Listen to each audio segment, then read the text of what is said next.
He was about 7 and all his friends were getting elves on the shelf. Mm.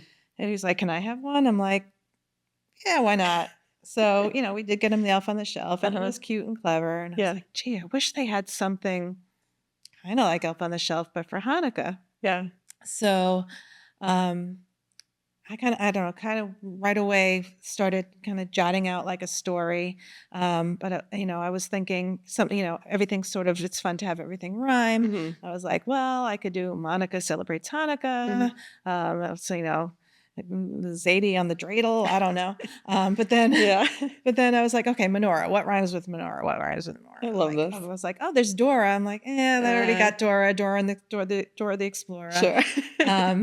And then I was like, oh, Flora is a cool name, and it happens to be my grandmother's name. We help people with ideas get them to revenue.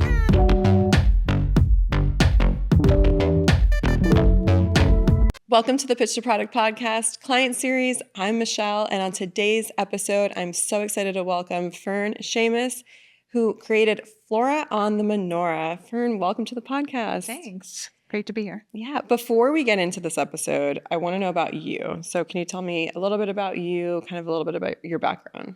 Sure. My name is Fern. I live here in Framingham. I have a son who's now 20, married to a man named Fran, originally from New York. So I moved here in about 2000, and I created this product based on a need that I found in my family. I love that. Okay, so let's get into the story of Flora on the Menorah. Yeah. What was the moment where you said to yourself, what was that aha moment? You said, I have this idea and I need to create it. Yeah. So as my son was about 7 years old, and my husband's not Jewish. I am. We're not super religious. I went through the whole, I was bat mitzvahed. I went to a Jewish camp, etc. But I married somebody not Jewish. We had a son, and we decided we'll probably raise him more Jewish, but I didn't want to deny him the traditions of both religions, especially Christmas. He has a lot of cousins that his grandparents were huge Christmas people. Yeah. Lights everywhere. Yeah. A gajillion presents under the tree. Yep. So anyway, he was about 7 and all his friends were getting elves on the shelf. Mm. And he's like, can I have one? I'm like, yeah, why not? So, we did get him the elf on the shelf and it was cute and clever. And I was like, gee, I wish they had something kind of like elf on the shelf, but for Hanukkah. Yeah. So, I kind of right away started kind of jotting out like a story. But, I was thinking everything sort of, it's fun to have everything rhyme. I was like, well, I could do Monica celebrates Hanukkah. So, Zadie on the dreidel. I don't know. But then I was like, okay, Menorah. What rhymes with Menorah? What rhymes with Menorah? I love this. I was like, oh, there's Dora. I'm like, I already got Dora. Dora the Explorer. Sure. And then I was like, oh, Flora is a cool name, and it happens to be my grandmother's name. Oh, wow. Who I never met. She was she died about a month before I was born, and I was named after her. And because it was the 60s, Flora seemed like a very old-fashioned name, so my mother chose the name Fern, so Fern Flora. Oh, wow. So then I was like, okay, this is it. Like, it all kind of came together from there. Oh my gosh. So I started kind of jotting down a story and thinking about how it kind of relates to Hanukkah, and some different ways to show some of the different traditions in the book, and I don't know. So it all kind of came together from there, and then. I started, I was saying earlier, so I was telling a friend about it. I was like, oh, I wrote this little story and I think I want to pull together and make a little product. And she's like, oh, like Mensch on the Bench. She's like, oh, no, somebody already came up with something. Yeah. So I kind of put it aside. Okay. And then I started working at Brandeis University. Okay. And I started working in their office that helps some students with entrepreneurial ideas. Oh, cool. And, I was program coordinator. I wasn't teaching any of entrepreneurship skills, but I was kind of putting myself through it. I was like, oh, let me put Flora and the Menorah through this program. Okay. And so I got a little bit more serious about it after doing that. Oh, wow. So came up with a real prototype. That's so cool. Did you already have the design in mind? Did you know you were going to do a menorah and a flower? Yeah. So I had the design in mind. I started shopping around for like plush menorahs because I was like, you can't really have, if you're going to have like a Flora on a menorah, you can't really have fire, right? Right. So I started looking around for like a real children's, and I ordered a bunch of different ones from different companies. A lot of them were like floppy; they were turning over. But I did find one that seemed fine. And I found a bunch of the little flowers, and then I contacted a company that does self-publishing. Nice. And I gave them sort of what the what the book wording in the book, and they actually got me an editor. Nice. And helped me kind of make it sound even a little better than what I had come up with. And they hired an illustrator. Cute. And so then I had the book. I had an idea what the menorah was going to look like. Yeah. And then having, being at Brandeis, Peter Drakulich from, one of the founders of 52 Launch, I saw his profile and I sent him my idea, and he's like, oh, come in and let's chat about it. So wow. Brought me to this. That's so cool. So you had already started to prototype your idea. You found him. And I said, what do you think? What can we do with this? He's like, oh, we could do a lot with it. That's so cool. Yeah. Wow. How many iterations did you go through once you started working with 52 Launch? Really not many. Okay. Because I sort of had the prototype. I knew what it wanted to look like. It was their idea to do, instead of like plush candles, to do the LED candles. I love that. So, it would actually be nice to have a product that actually lights up versus just like little made out of, felt candles, know. So that was really the big leap from the prototype to here. Also making it stand up. Yep. Because the other ones were kind of floppy, it's standing perfectly. Yeah, I can find it. So they really did a nice job designing it. Wow.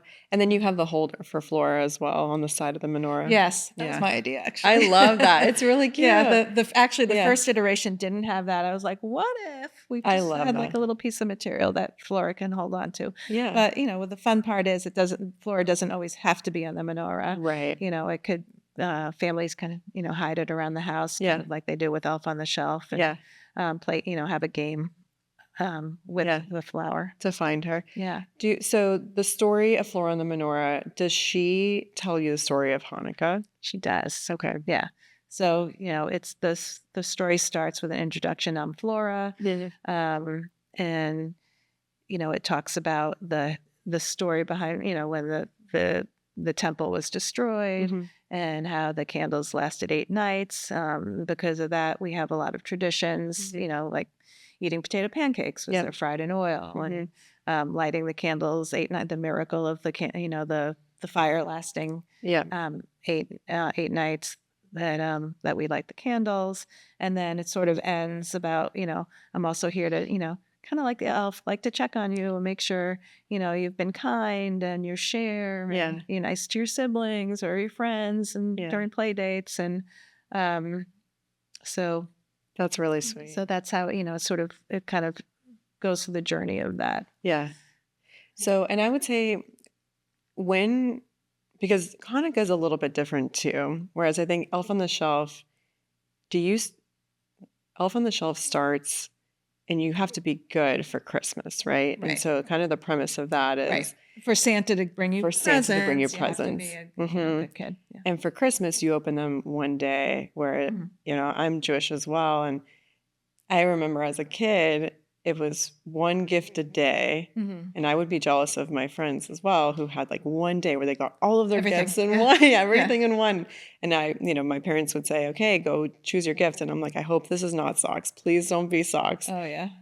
And it was either like socks or pencils or, Yeah, like $1. and I'm like, Or- yeah. And I'm like, no, I want the Barbie. Like Yeah. where's the doll that I want? Yeah. So, I guess the way that people use Flora and the Menorah is a little bit different too than that. Is she only, what am I trying to say? Her story starts on the first night of Hanukkah and then goes to the last night of Hanukkah, or? Not really. Okay. No, she's just like I said, she talks about the story of, the old, 2,000-year-old story about what happened in Jerusalem. And then, just talks about their traditions.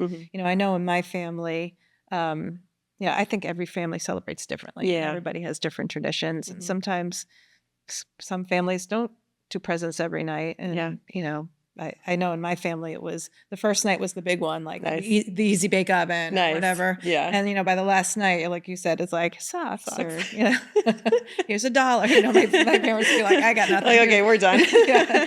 And I'm the same way with my son. Like the first night was a big one. And nice. then, every night was just like, oh, here's a piece of candy. So it's really not so much about the gift giving. It's really about, about the story and about, I think this is just a way to add something fun. Yeah. That's not gift giving. Yes. Too. Yes. I love that. So, it's, you play dreidel also. It's not about gift giving. Yeah. So you're eating latkes. I think it just adds to the repertoire.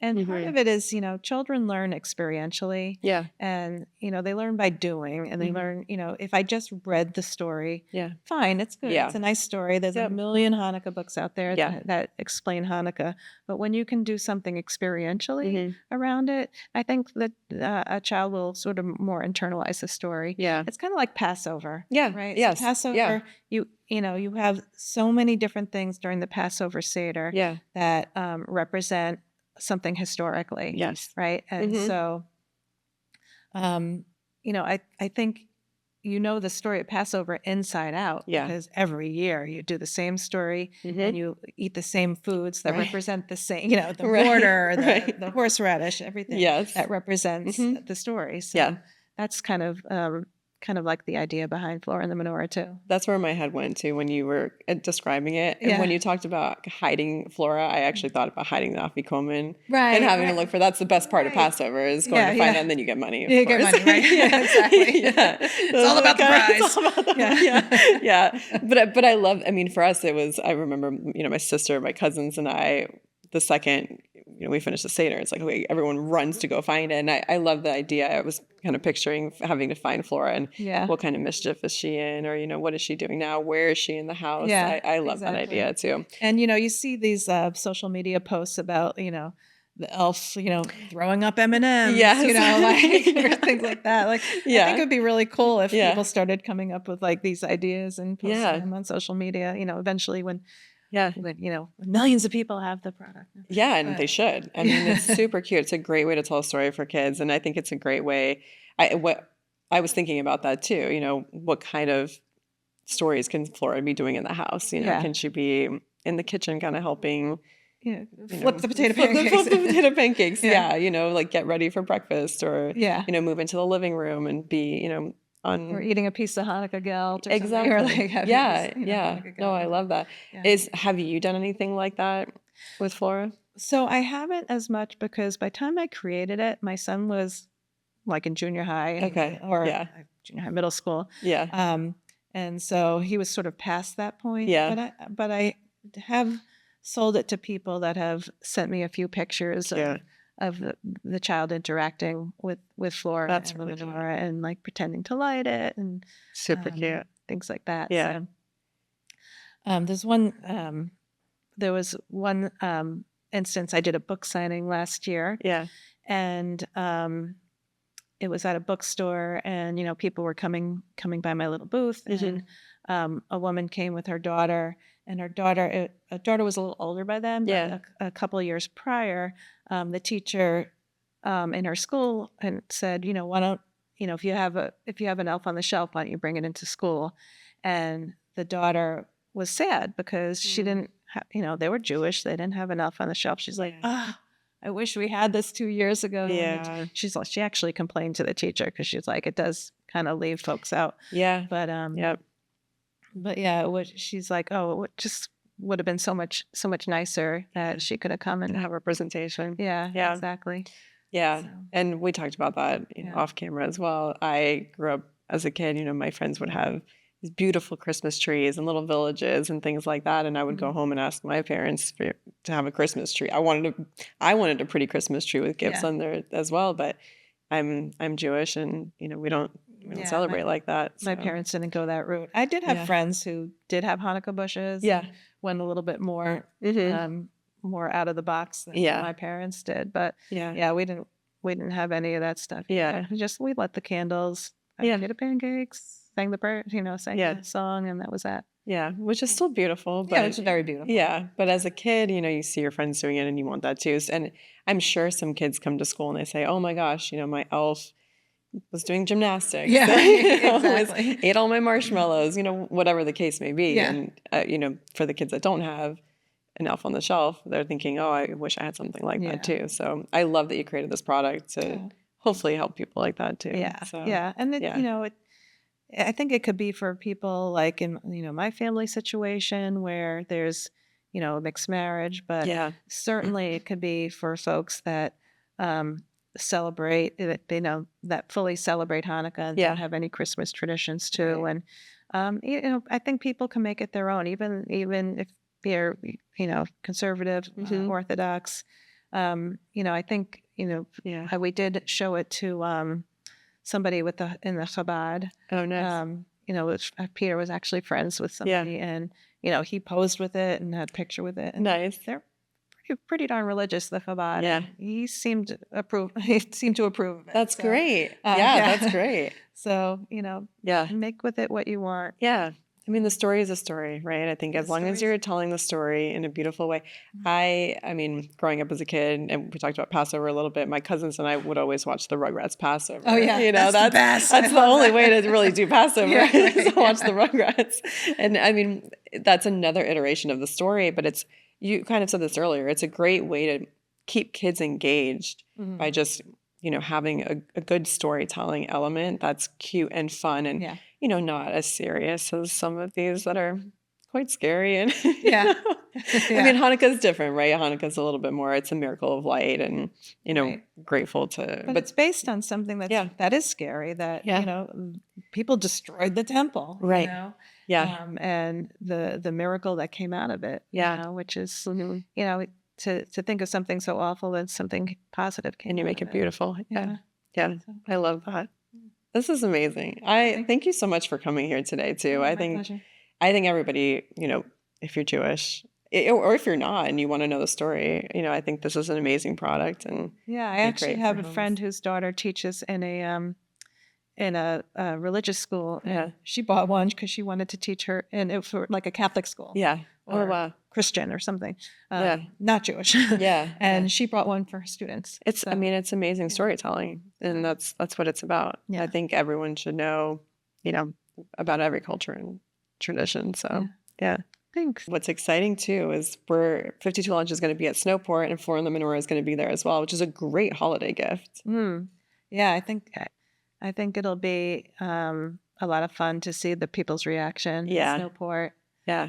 So, I think this is perfect. I mean, it's a holiday market. This is a holiday gift. Mhm. I think it's perfect to, purchase. It runs from November 7th to December 28th.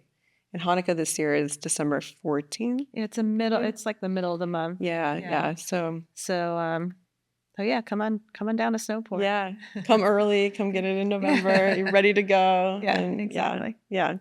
Well, again, thank you so much for coming on the podcast today. It was such a pleasure talking to you. Oh, my pleasure too. Thank you so much. Thank you.